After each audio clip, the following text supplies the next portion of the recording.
오늘은 고린도전서 강의 제9번째 시간입니다. 제9강입니다. 거룩한 교회라는 제목으로 하나님 말씀을 보겠습니다. 본문 말씀은 고린도전서 5장 9절에서 13절까지입니다. 전체적으로 5장 1절로부터 13절입니다만은 오늘은 특별히 9절부터 13절 중심으로 이 5장을 전체적으로 살펴보겠습니다. 1장부터 계속해서 이어져 온 내용이 파벌 문제, 고린도 교회에 뿌리 깊이 잡고 있었던 파벌 문제에 대해서 4장까지 이야기하였습니다. 그리고는 이제 5장부터는 이제 정한이 되는 다른 사건을 이야기하고 있습니다. 5장부터는요, 본격적인 문제 제기를 합니다. 파벌로부터 파생된 문제가 이 교회에 어떤 악영향을 끼쳤는지, 또 교회가 마땅히 해결해야 될 문제에 대해서 해답을 제시하지 못하는 여러 가지 일들에 대해서 바울이 이 편지를 통해서 이야기하고 있습니다. 5장은 음행에 관한 문제, 6장은 송사에 관한 문제입니다. 7장은요, 결혼에 관한 문제, 처녀와 과부에 관한 문제, 8장은 우상에게 바친 재물에 관한 문제 등등 이 바로 앞에 눈앞에 펼쳐져 있는 현안에 대해서 사도 바울이 이 편지를 써서 권면하고 있습니다. 이런 일들은 모두 다 사도 바울이 편지를 통해서 고린도 교회로부터 받은 것입니다. 글로에로부터 받은 것도 있을 것이며 또 여타 다른 성도들로부터 받은 편지들이 있었습니다. 사도 바울이 이 편지를 읽어봤을 때에 이것은 대수롭지 않게 여길 만큼의 아주 가벼운 문제들이 아니었습니다. 굉장히 중차대한 문제였습니다. 왜냐하면 이 문제들은 그냥 한 사람 개인의 일탈이 아니라 교회의 존립, 하나님의 교회, 하나님이 세우신 교회, 예수 그리스도께서 피값 주고 사신 이 교회를 무너뜨리는 참으로 심각한 문제였기 때문에 그냥 넘길 수가 없었습니다. 여러분, 오늘은 그 첫 번째 문제, 바로 음행에 관한 문제에 대해서 이야기하고 있습니다. 고린도 교회는요, 이미 스스로 정화할 수 있는 능력을 상실해버렸습니다. 그렇기 때문에 사도 바울이 이렇게 편지를 써서 권하고 있는 것입니다. 교회는 세상의 빛과 소금이 되어야 됩니다. 세상과 비교해서 뭔가는 다른 것이 있는 곳이 되어야 됩니다. 그렇다고 해서 세상과 떨어져 살라는 말이 아닙니다.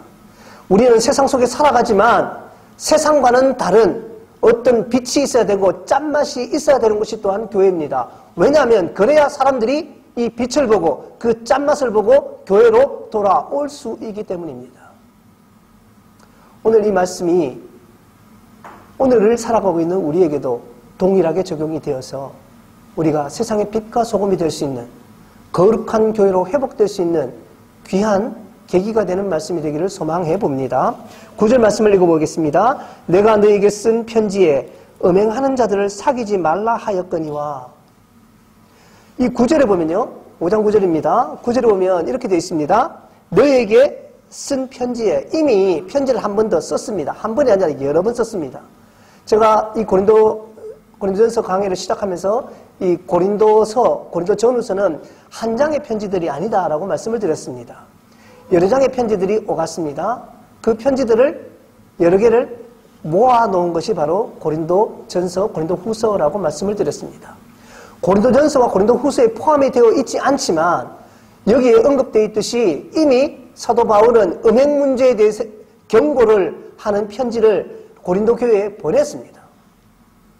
회개하라고 촉구를 했습니다. 그리고 교회는 이 문제를 적극적으로 개입을 해서 해결을 하라고 권면을 하였습니다.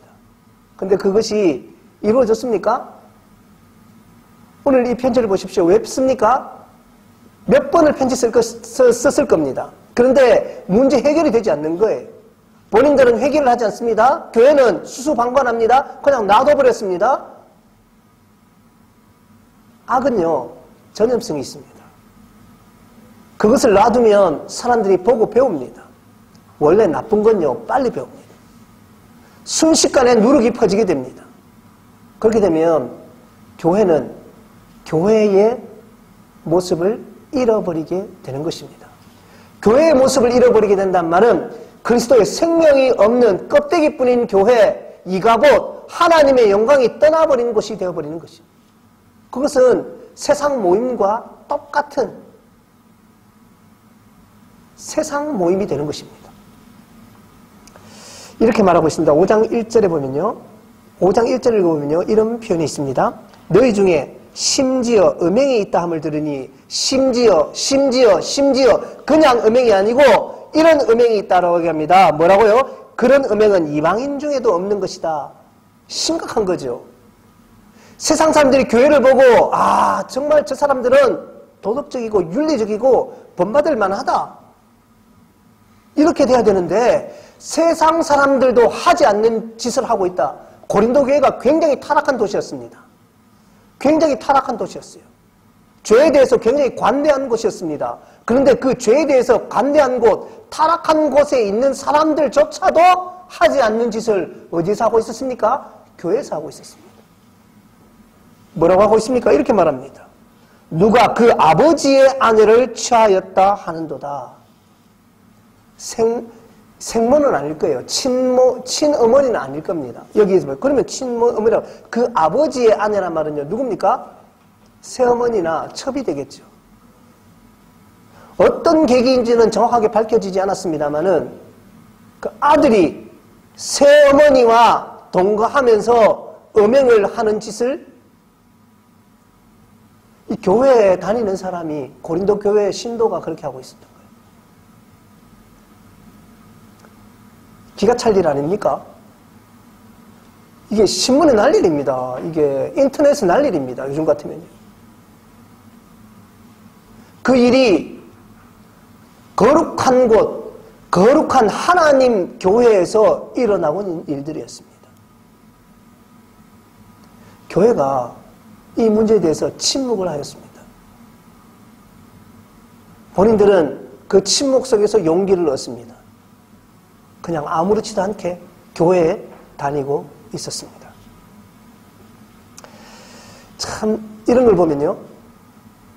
이 죄에 대한 우리의 대처, 우리의 행동, 또한 우리의 반응이 얼마나 많은 영향을 끼치는지를 우리는 알 수가 있게 됩니다. 사도 바울에게 고린도 교회는요, 굉장한 애착이 있는 곳이었고 또 많은 눈물이 뿌려진 교회였습니다. 다른 어떤 교회들보다 더 많은 관심을 기울였던 곳이 고린도 교회였습니다. 그런데 그 교회에서 날아온 소식들은 사도 바울을 너무나 슬프게 만들었습니다. 고린도 교회는 묵인했습니다. 그러나 아버지는 이것을 묵인할 수가 없습니다. 왜냐하면 아버지이기 때문에 매를 들어야 될 때는 매를 들어야 하기 때문입니다. 여러분, 이 문제는 파벌 싸움과는 비교될 수 없는 또한 문제입니다. 왜냐하면 교회에서 파벌 싸움 하든지 말든지 세상 사람들은 잘 모릅니다. 교회에서 무슨 일이 일어나는지 세상 사람들은 잘 몰라요. 그런데 이런 문제들은 세상 속에서 드러나는 문제이고 세상 사람들이 봤을 때 이 교회를 뭐라고 하겠습니까?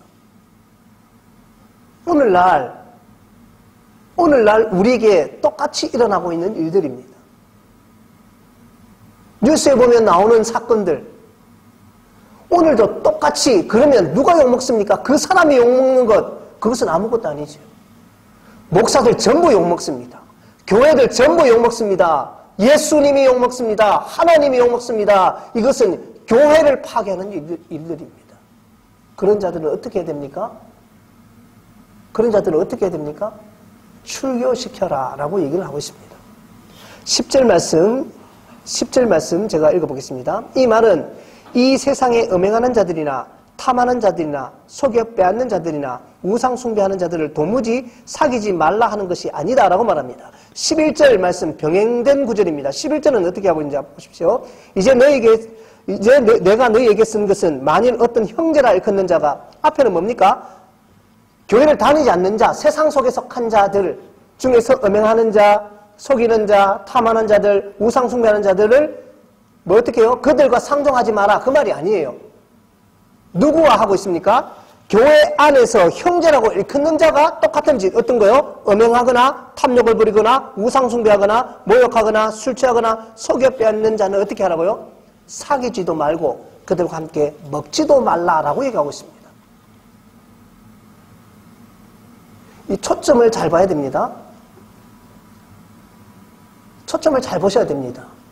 죄 가운데 살고 하나님을 모르는 사람들을 멀리하고 교회가 산속에 들어가서 틀어박혀서 너희들끼리 먹고 살고 너희들끼리 거룩해져서 살아라, 그 말이 아닙니다. 우리는 세상 속에 살아가는 사람들입니다. 교회는 세상 속에 있어야 됩니다. 그들의 빛이어야 되고 그들의 소금이 되어야 됩니다. 썩어지는 사회를 정화시키는 역할을 교회가 해야 됩니다.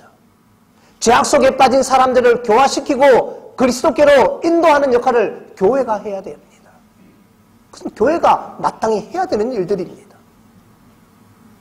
근데 오늘 뭐라고 되십니까? 자칭 형제라고 하는 자들, 교회 안에서 성도라고 하는 자들, 집사라고 하는 자들, 장로라고 하는 자들, 목사라고 하는 자들, 그들 중에서 교회를 파괴하고 음행을 하고 속이고 사기를 치고 우상숭배하는 자들은 어떻게 하라고요? 사귀지도 말고 그들을 내어 쫓으라 라고 얘기를 합니다. 내어 쫓아버려라.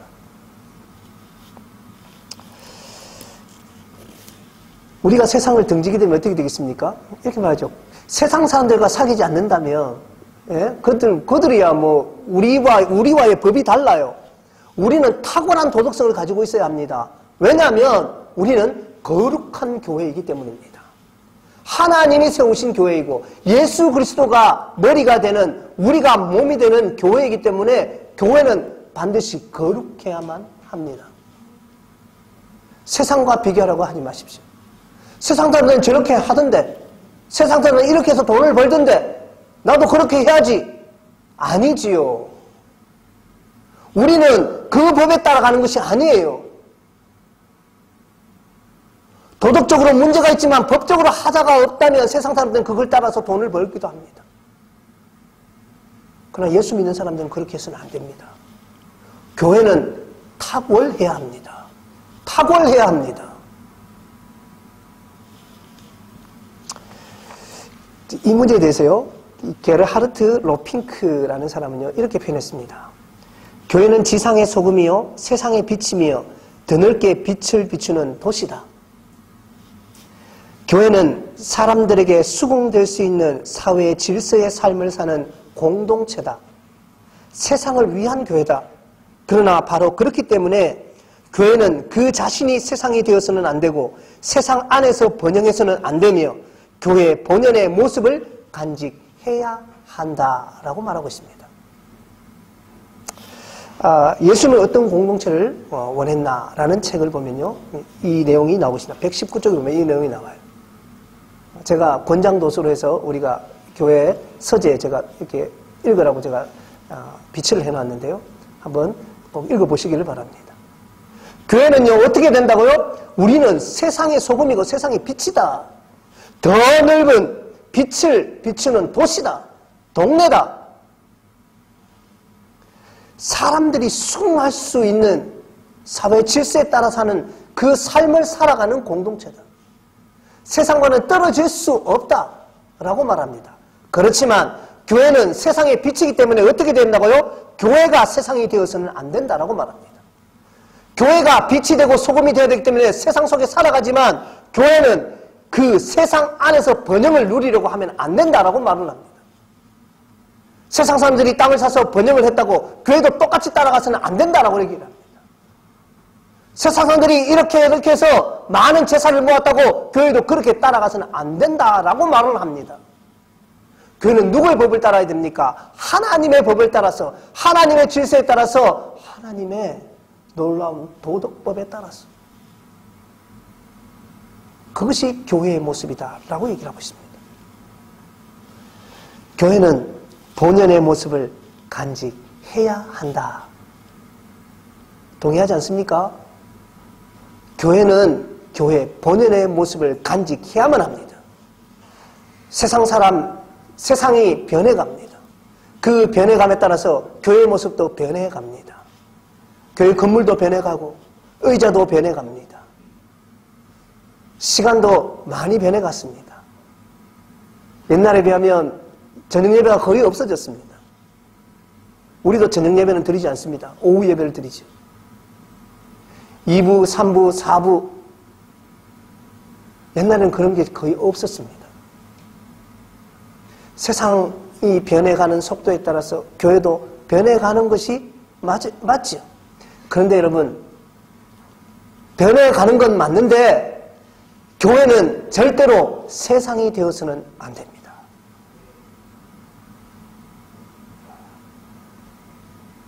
우리의 형식이나 형태는 시대에 따라서 변할 수밖에 없다는 것을 인정합니다. 그렇지만 교회는 반드시 교회의 본연의 모습을 간직해야만 합니다. 그것이 무엇입니까? 교회는 거룩성을 유지해야만 합니다. 왜냐하면 하나님이 세우신 것이기 때문에, 왜냐하면 예수께서 당신의 피로 주고 사신 것이기 때문에, 왜냐하면 예수 그리스도가 머리이고 우리가 몸이 된 한 지체, 한 공동체이기 때문에 교회는 반드시 교회의 모습을 유지해야만 합니다. 어떤 것이 교회의 모습입니까? 세상이 요구하는 법입니까? 세상 물정을 따라가는 것입니까? 천만의 말입니다. 우리는 하나님이 요구하시는 탁월하고 더 높은 수준의 도덕과 탁월하고 더 높은 수준의 삶을 살아야만 한다는 사실입니다. 법에 어긋나지 않는 한, 그것은 우리의 삶이 아니에요. 우리의 삶은 하나님께서 우리에게 무엇이라고 말씀하시는가, 하나님이 우리에게 무엇을 요구하시는가에 맞추어 사는 삶, 그것이 바로 우리 교회의 삶이라는 얘기입니다. 11절에 이렇게 되어 있죠. 이제 내가 너에게 쓴 것은 만일 어떤 형제라 일컫는 자가 음행하거나 탐욕을 부리거나 우상숭배를 하거나 모욕하거나 술 취하거나 속여 빼앗거든 사귀지도 말고 그런 자와 함께 먹지도 말라라고 말하고 있습니다. 그들과는 함께 하지 마라라고 얘기합니다. 상종하지 말라라고. 세상 사람들과 상종하지 말라는 게 아니에요. 집사라 하면서, 장로라 하면서, 목사라 하면서 거짓말치고 사기치고 영혼을 빼앗는 나쁜 짓을 하는 자들과는 교류하지도 말라라고 말합니다. 교회는 어떻게 됩니까? 그런 자를 내어 쫓으라 라고 얘기하고 있습니다. 내어 쫓으라. 교회를 파괴하고 교회의 거룩성을 해치는 이들에 대해서 교회는 단호하게 대처해야 합니다. 단호하게 대처해야 됩니다. 동시에 그렇다고 해서 회개의 기회를 주지 말라는 게 아니에요. 사도 바울이 이전에 편지를 이미 여러 통을 썼습니다. 회개할 기회를 여러 번 주었습니다. 스스로 해결할 수 있는 길을 열어놓았습니다. 그런데 그것을 그들은 거절했죠. 하나님 말씀이 지속적으로 주어집니다. 교회 지도자들이 권면합니다. 그럼에도 불구하고 고치지 않고 회개하지 않는 자들은 어떻게 해야 됩니까? 교회는 치리하여야만 합니다. 왜냐? 세상 속에서는요, 감옥에 갈 일이 아니면 굳이 참견 안 해도 됩니다. 그거 가지고 뭐라 하는 사람 별로 없어요. 그냥 수군덕거리고 그만이지. 그렇지만 교회는 무엇이라고 그랬습니까? 거룩한 곳이라고 그랬습니다. 하나님이 세운 곳이라고 그랬습니다. 우리는 하나님의 백성이고 하나님이 선택받은 자들이라고 그랬습니다. 하나님의 거룩한 제사장입니다. 여러분, 그런 자들이 모인 곳에서 이 거룩성이 훼손된다면 교회는 더 이상 하나님이 세우신 교회가 아니게 되는 것입니다. 애초에 뭐라 그랬습니까? 교회는 빛을 내어야 된다고 그랬습니다. 빛을 내어야 된다. 산 위에 있는 동네가 되어서 사람들이, 여러분, 산 위에 있으면 사람들이 잘 안 옵니다. 왜? 교회 다니면요, 귀찮거든요. 산에 올라가기 귀찮거든요. 멀지도 않은데, 바로 앞에 있는데. 세상 속에서 바로 앞에 있는데. 주일날 자는 게 좋죠. 놀러 가는 게 좋죠. 예배 드리러 오면요, 자기 시간 다 뺏깁니다. 여행 다니면 얼마나 재밌는데. 예배 드리는 게 여러분 대단한 사람들이죠. 이 예배 드리는 게 보통 쉬운 일이 아니에요. 이 설교 듣고 앉았는 게요, 보통 인내심을 가지고 앉아있지 못합니다. 베개 내지를 못합니다. 일반 사람들. 여러분 대단한 사람들입니다. 하나님의 은혜를 받은 사람이 맞는 것 같아요. 네. 그런 거예요. 사람들은요, 빛을 내도 잘 못 봅니다. 그런데요, 낮에는요, 안 보여요. 낮에 불 켜봐야 보입니까? 안 보입니다. 세상이 점점 어두워져 가고 세상이 점점 악해져 갈수록 더욱더 번짝반짝 빛이 나는 곳이 있는데 그것이 무엇이 된다고요? 그것이 바로 교회다. 타락할수록 어두울수록 더 빛을 내는 것, 더 그 존재 가치가 드러나는 것, 그것이 바로 교회다 라고 말하고 있는 것이죠. 평소에는요, 눈이 안 가요. 그렇지만요, 지치고 힘들고 어렵고 상실되고 우울하고 할 때에 교회 가볼까 라는 생각을 들 수 있게끔 만든다면 그것은 성공한 것이죠. 왜냐? 교회 가면 혹시 해결책이 있지 않을까? 세상 사람들이 말이요. 그렇다면 그 교회는 성공한 것이죠. 오늘 저 교회 가볼까? 너무 힘든데 저기 가면 내가 좀 위로를 받을까? 세상에 나쁜 놈들만 만났는데 저기에는 좀 좋은 사람들이 있을까? 여러분, 사람들은 하나님을 못 봅니다. 하나님은 안 보이시니까요. 누구를 보고 하나님을 압니까? 그 제자들을 보고 알지 않습니까? 우리를 보고 알지 않습니까? 교회는 거룩해야만 합니다. 오늘 제목이 뭡니까? 거룩한 교회입니다. 교회는 반드시 그 거룩성을 회복해야만 합니다. 신명기 7장 17절에 뭐라고 그랬습니까? 하나님은요, 그들을 제사장 나라요 거룩한 백성으로 삼았습니다. 출애굽을 시켰습니다. 그것으로 끝났습니까? 아니에요. 하나님이 이 백성들을 출애굽 시켰을 때에 놀라운 기적을 뻥뻥 보여주면서 주위 민족들에게 우와 기적들을 자랑하라고 그런 일을 보여주셨습니까? 천만의 말입니다. 하나님은 율법을 주시고 그것을 준행할 것을 요구하셨습니다. 그래야 비로소 뭐가 됩니까? 제사장 나라요 거룩한 백성이 되는 것입니다. 우리는 하나님의 몸된 교회가 되었습니다. 그리스도의 몸된 교회가 되었습니다. 그렇다면 우리가 해야 될 일은 뭡니까? 우리 속에 있는 음행과 죄와 악을 이 시간 하나님 앞에 회개하고 내어놓아야만 합니다. 그리고 조금 더 탁월한 삶을 살아가셔야 됩니다. 그리할 때 우리는 비로소 하나님께서 기뻐하시는 교회의 모습, 제사장 나라, 거룩한 백성의 모습이 될 것입니다. 12절 말씀 읽어보겠습니다. 12절 말씀. 밖에 있는 사람들을 판단하는 것이야 내게 무슨 상관이 있으리요마는 교회 안에 있는 사람들이야 너희가 판단하지 아니하랴. 밖에 있는 사람들은 하나님이 심판하시려니와 이 악한 사람은 너희 중에서 어떻게 해요? 너희 중에서 내쫓으라. 내쫓으라. 참 강력하게 이야기하고 있습니다. 어떻게 하고 있습니까? 내어 쫓으라. 내어 쫓으라. 13절의 말씀이 어려운 얘기입니다. 교회에서 내어 쫓는 것. 여러분, 이게 저는 교회에서 신앙생활을 오랫동안 했지만요.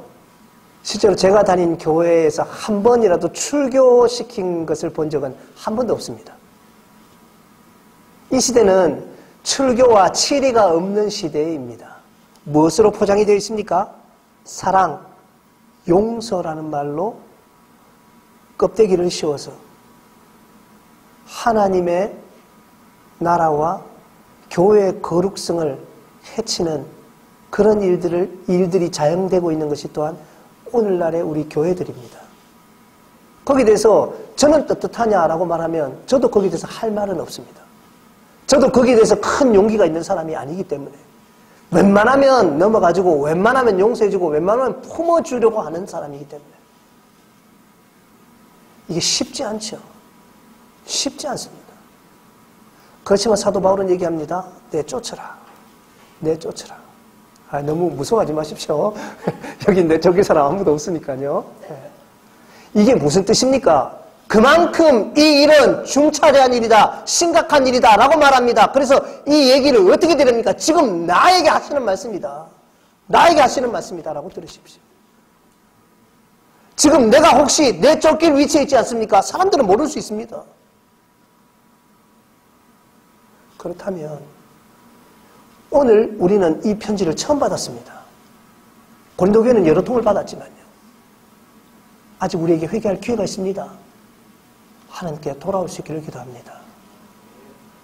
나의 썩은 뿌리를 제거할 수 있는 귀한 시간 될 수 있기를 기도합니다.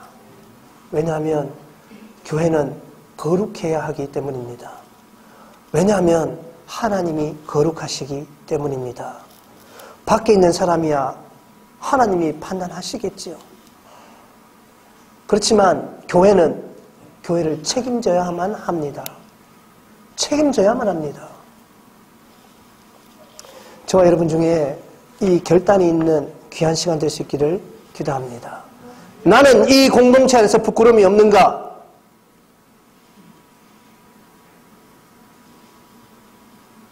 진정한 회개를 통해서 하나님의 거룩한 교회가 회복되는 이 교회, 또 이 대구 땅, 이 나라가 될 수 있기를 소망해 봅니다.